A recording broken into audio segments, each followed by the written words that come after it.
जय हिंद मेरे साथी। स्वागत है आज के नए वीडियो में आप सभी का।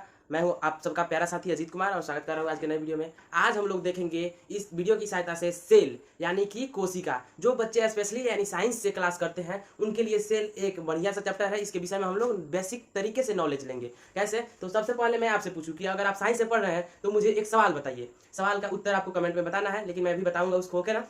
सबसे पहले सेल का वैज्ञानिक नाम बताइए। सेल को साइंटिफिक नाम में क्या कहते हैं? क्या कहते हैं दोस्तों? मालूम है सेल को? नहीं मालूम है? और देखिए आपने साइंस से तैयारी कर रखी है तो सोचने वाली बात है, इसलिए वीडियो में लगे रहिएगा। मैं बताऊंगा सब एक मैदान से, ओके। चलिए सबसे पहले मैं वहीं उसी पे चलता हूँ। देखिए सबसे पहले सेल का अर्थ क्या होता है दोस्तों? आप लोग जानते ही होंगे, कोशिका। कितना तो जानते होंगे। सेल का नाम क्या है हिंदी में? कोशिका। और इसका वैज्ञानिक नाम नहीं जानते, जो कि मैं बता रहा हूँ। देखिए क्या है, आप पढ़कर बताइए तो क्या है। क्या बोलते हैं इसको? साइटो। सेल का वैज्ञानिक नाम क्या है दोस्तों? साइटो। अगर ये आप नहीं जानते तो बायोलॉजी की तैयारी कर रहे हैं, सोचने वाली बात है कि नहीं। चलिए इतना तो मैंने बता दिया। वैज्ञानिक नाम क्या है सेल का दोस्तों? साइटो।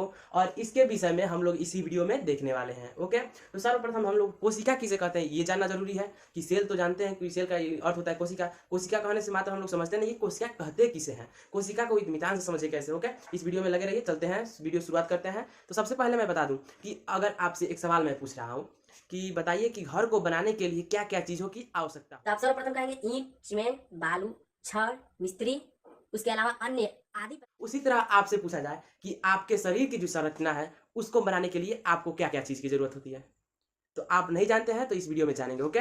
चलिए मैं बता दूं कि उसी तरफ जिस तरफ घर के निर्माण के लिए एक ईंट की, सीमेंट की, बालू की जरूरत होती है, वैसे ही हमारे शरीर की संरचना के लिए बता दें कि मांसपेशियों की, हड्डियों की जरूरत तो होती ही है। और साथ ही क्या होती है? ब्लड की जरूरत। ऐसे तो होती है, आप लोग जानते हैं, सिंपली ऐसे भी बोल सकते हैं। लेकिन उसके अलावा जो ये बनी हुई है हड्डी, मांसपेशी और रक्त, हमारी तंत्रिकाएं हैं, वो किससे बनी हुई है? वो आपको मैं बता दूं कि वही कोशिकाएं से बनी हुई है। इसलिए कोशिका का परिभाषा ऐसे दिया गया है कि शरीर के संरचनात्मक एवं क्रियात्मक इकाई को कोशिका कहते हैं। क्या कहते हैं? किसे कहते हैं कोशिका? शरीर के, जीव शरीर के, मृत शरीर के नहीं, ओके ना। जीव शरीर के, जीव शरीर के क्रियात्मक एवं संरचनात्मक इकाई को कोशिका कहते हैं, जिसका वैज्ञानिक नाम क्या है? साइटो। यहाँ पे लिखा हुआ मैंने, ओके। तो क्या समझे आप लोग कोशिका से? कि कोशिका जीव शरीर का वह मात्र इकाई है जो कोशिका, जो शरीर को जीवित रखता है, ओके। यानी क्रियात्मक यानी क्रिया इसी के द्वारा होती है और संरचना इसी के द्वारा बनी होती है। इतना तो समझ गए। चलिए आगे बढ़ते हैं। और केवल मैं बता दूं कि कोशिका के द्वारा ही नहीं शरीर का निर्माण होता है। जैसे केवल ईंट के द्वारा आप घर बना सकते हैं? नहीं। लेकिन उसी तरह जैसे घर के लिए सीमेंट और बालू की और मिस्त्री की आवश्यकता होती है, उसी तरह इसमें भी आवश्यकता होती है। तो इसलिए कोशिका को 3 भागों में बांटा गया। जानते हो दोस्तों? 3 अंग में। जैसे समझिए क्या है, कोशिका के 3 अंग होते हैं। समझे दोस्तों? कोशिका के 3 अंग होते हैं। क्या क्या दोस्तों? आपको बताऊं क्या? चलिए बताओ। अगर आप लोग जानते हैं तो कमेंट में बताइएगा कि जानते थे, ओके। मैं भी बता रहा हूँ। चलिए सबसे पहले होता है आपका प्लाज्मा झिल्ली। प्लाज्मा झिल्ली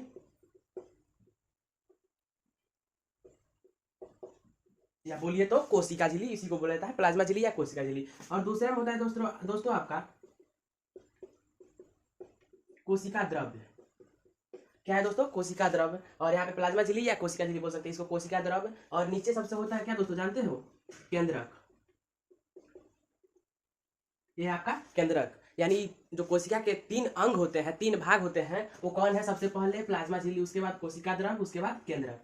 आपको समझाने के लिए मैं बताऊं कि अगर आप बताइए अंडे को ले लीजिए तो उसके जो बाहरी आवरण है उसको क्या बोलते हैं? कवच। उसी तरह कोशिका के सबसे बाहरी आवरण को बोलते हैं प्लाज्मा झिल्ली यानी कि कोशिका झिल्ली, जो अंदर के पदार्थों की संरचना क्या बोलते हैं, सुरक्षा करती है। समझे ना? यानी कि जो अंडे को कवच उसको ढक कर रखता है तो उसकी सुरक्षा के लिए, उसी तरह कोशिका को ढक कर रखने के लिए प्लाज्मा झिल्ली की आवश्यकता होती है। ये कोशिका की रक्षा सुरक्षा के लिए तत्पर रहती है, ओके।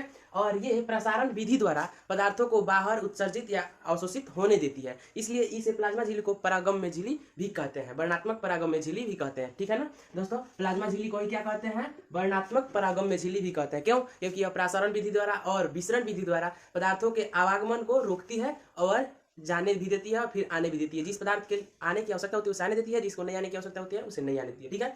इतना तो समझ गए। यही क्रिया के कारण इसे क्या बोलते हैं? वर्णात्मक परागम्य झिल्ली बोलते हैं, ओके। तो कोशिका झिल्ली के बारे में आप लोग समझ गए। यानी प्लाज्मा झिल्ली के बारे में क्या कि कोशिका के सबसे बाहरी आवरण जो कोशिका के अंदर के कोशिकांगों को बचाकर सुरक्षा प्रदान करती है, उसे क्या कहते हैं? प्लाज्मा झिल्ली, ओके। इसके अलावा भी समझे आप लोग क्या कि वर्णात्मक परागम्य झिल्ली क्यों कहते हैं? क्योंकि यह अपने उपयोगी पदार्थों को अंदर आने देती है एवं अनुपयोगी पदार्थों को उत्सर्जित करके बाहर जाने देती है। इसलिए इसे क्या कहते हैं, वर्णात्मक पारगम्य झिल्ली कहते हैं। इतना तो समझ गए, प्लाज्मा झिल्ली का काम खत्म हो गया, समझ गए। उसके बाद चलिए उसके बाद क्या है, इसकी आकृति हम लोग एक बना लेते हैं समझने के लिए। चलिए मान लीजिए ये गोला है, ओके, मान लीजिए कि अंडा है, ठीक है दोस्तों। इसके अंदर ये कोशिका द्रव है, इसके अंदर एक केंद्रक है, ठीक है, इतना समझ गए। तो प्लाज्मा झिल्ली के विषय में इतना मैंने बता दिया। और उसके बाद चलते हैं कोशिका द्रव के विषय में। अब देखिए कि मैं बताता हूँ इसके विषय में चर्चा कैसे करें। तो देखिए जो कवच के अंदर है, यहाँ पे केंद्रक है आपका, उसके बाहर क्या बोलते हैं, कोशिका द्रव, प्लाज्मा झिल्ली के अंदर कोशिका द्रव। जैसे कि आप लोग नहीं समझ रहे लेकिन मैं बता रहा हूँ। देखिए ये हो गया आपका कोशिका के अंदर का केंद्रक, ओके, और ये हो गया आपका प्लाज्मा झिल्ली। यानी कि सबसे बाहरी आवरण कोशिका का उसे प्लाज्मा झिल्ली बोलते हैं, और केंद्रक जो होता है अंदर होता है, इतना तो समझे। और इसके बीच में जो द्रव्य भरा जाता है, जेलीनुमा पदार्थ होता है, जेलीनुमा द्रव्य, उसे ही कोशिका द्रव्य कहते हैं। जानते हो दोस्तों, यानी केंद्रक के कहने का मतलब केंद्र में जो मध्य में स्थित हो उसे ही केंद्रक बोलते हैं। केंद्रक के विषय में तो आप लोग समझ ही गए, समझ गए ना। और कोशिका द्रव क्या समझे कि केंद्रक और प्लाज्मा झिल्ली के बीच में जो जेलीनुमा द्रव्य पाया जाता है, द्रव्य भरा होता है, उसे क्या बोलते हैं, कोशिका द्रव। और केंद्रक की परिभाषा देनी हो तो कैसे करेंगे। केंद्रक की परिभाषा, कोशिका के सबसे मध्य अंग में पाए जाने वाले अंग को केंद्रक कहते हैं। इतना समझ गए। केंद्रक किसे कहते हैं, कोशिका के सबसे आंतरिक भाग में पाए जाने वाले एक कोशिकांग का नाम केंद्रक है। इतना समझ गए ना दोस्तों। कोशिका द्रव भी समझ गए कि प्लाज्मा झिल्ली के अंदर और केंद्रक के बाहर जेलीनुमा पदार्थ पाया जाता है जिसे कोशिका द्रव कहते हैं। इतना समझ गए। और क्या जानिएगा इसके विषय में बताइए कमेंट करके।